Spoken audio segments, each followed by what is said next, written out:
প্রিয় দর্শক, ভূদর্শন চ্যানেলে তোমাদের সকলকে স্বাগত। আজ আমরা এই ভিডিওতে অগ্ন্যুৎপাত এবং আগ্নেয়গিরি সম্পর্কে জানব।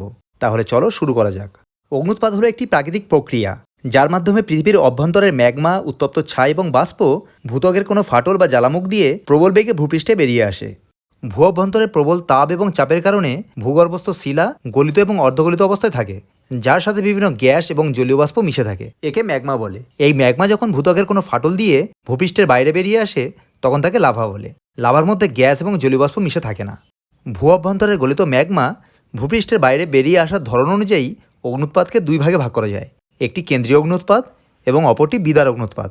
যে অগ্ন্যুৎপাতে ভূগর্ভস্থ ম্যাগমা, গ্যাস, ছাই একটি সরু নল বা পাইপের মতো পথ দিয়ে ভূপৃষ্ঠের একটি নির্দিষ্ট ছিদ্র বা জ্বালামুখ দিয়ে প্রবল বিস্ফোরণের মাধ্যমে বাইরে বেরিয়ে আসে, তাকে কেন্দ্রীয় অগ্ন্যুৎপাত বলে।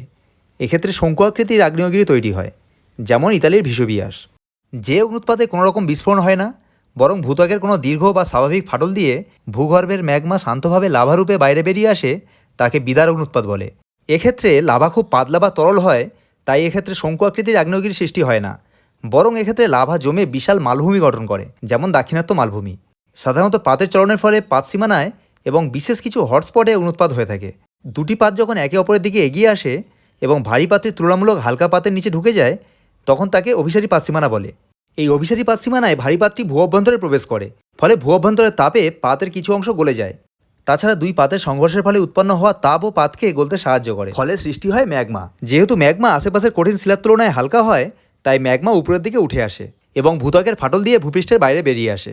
প্রশান্ত মহাসাগরীয় আগ্নেয় মেঘলার অভিসারী পাত সীমানায় এভাবে অগ্ন্যুৎপাত হয়। আবার দুটি পাত যেখানে একে অপরের থেকে দূরে সরে যায়, তাকে অপসারী পাত সীমানা বলে।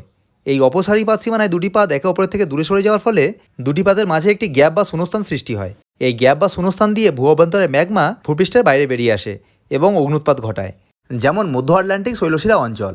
পৃথিবীতে কিছু নির্দিষ্ট স্থান রয়েছে যেখানকার ম্যাগমার উষ্ণতা পার্শ্ববর্তী অঞ্চলের তুলনায় অনেক বেশি, ফলে এই স্থানে ম্যাগমা ভূত্বকের উপর প্রবল চাপ সৃষ্টি করে এবং ভূত্বকের দুর্বল স্থান দিয়ে ম্যাগমা ভূপৃষ্ঠের বাইরে বেরিয়ে আসে। এর ফলে অগ্ন্যুৎপাত হয়। এই সমস্ত স্থানগুলোকে হটস্পট বলে।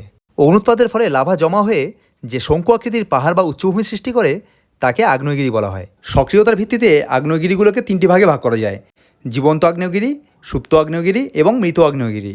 যেসব আগ্নেয়গিরিগুলো সৃষ্টি হওয়ার পর থেকে অবিরামভাবে অথবা নিয়মিত অগ্ন্যুৎপাত ঘটিয়ে চলেছে, তাদেরকে সক্রিয় বা জীবন্ত আগ্নেয়গিরি বলে, যেমন হাওয়াই দ্বীপপুঞ্জের মৌনা লোয়া। যে সমস্ত আগ্নেয়গিরিগুলো বর্তমানে নিষ্ক্রিয় রয়েছে, অর্থাৎ দীর্ঘদিন ধরে কোনো রকম অগ্ন্যুৎপাত হচ্ছে না, কিন্তু ভবিষ্যতে এগুলোর থেকে পুনরায় অগ্ন্যুৎপাত হওয়ার সম্ভাবনা রয়েছে, তাদেরকে সুপ্ত আগ্নেয়গিরি বলে, যেমন জাপানের মাউন্ট ফুজিয়ামা।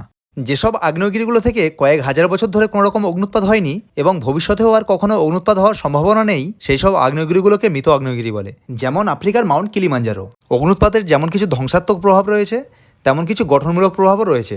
চলো এখন আমরা অগ্ন্যুৎপাতের ফলাফল জেনে নিই। অগ্ন্যুৎপাতের গরম লাভা চাপা পড়ে বহু প্রাণীর মৃত্যু হয়। অগ্ন্যুৎপাতের ফলে প্রচুর ছাই এবং বিষাক্ত গ্যাস বাতাসে মিশে বায়ু দূষণ ঘটায়। অগ্ন্যুৎপাতের ফলে নির্গত ছাই মৃত্তিকাকে উর্বর করে। সমুদ্রের নিচে অগ্ন্যুৎপাতের ফলে নতুন দ্বীপ সৃষ্টি হয়। ভিডিওটি ভালো লাগলে একটি লাইক দিয়ে বন্ধুদের মধ্যে শেয়ার করে দাও এবং এরকম আরও ভিডিও দেখতে ভূদর্শন চ্যানেলটিকে সাবস্ক্রাইব করে নাও।